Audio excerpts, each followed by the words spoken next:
Tengok. Nampak? Tu, sikit lagi tu. Lagi. Hebat kan? Fizi, bagus jadi. Tu. Situ. Tak baiklah.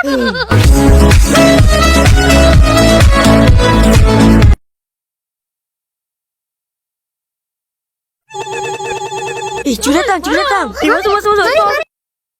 Mari masuk. Lisa, Fizi, cepat. Cikgu.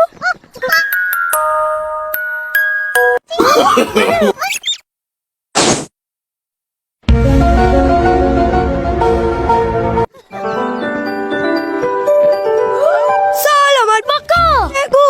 Selamat pagi, cikgu. Murid-murid, cikgu nak bagi satu angkat tangan. Siapa tahu jawapannya? Angkat tangan. Apa benda kecil-kecil murid-murid? Bila besar, jadi cikgu. Besar. Siapa nak jawab? Tu.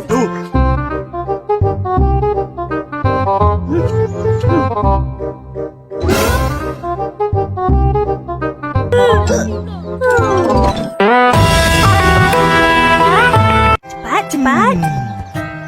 Harimau.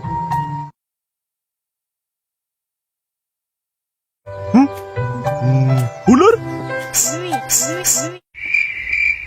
Cikgu. Saya. Ya, Upin? Cikgu.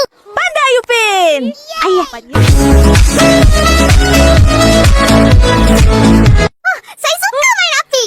Mana boleh? Bahaya tu. Nenek aku kata, nanti hangus. Terbakar. Apa perlu dibuat? Kedua, cara nak selamatkan diri. Jadi, hari ni, kita ada latihan jadi lawan kebakaran. Bila dengar je loceng bunyi, kering!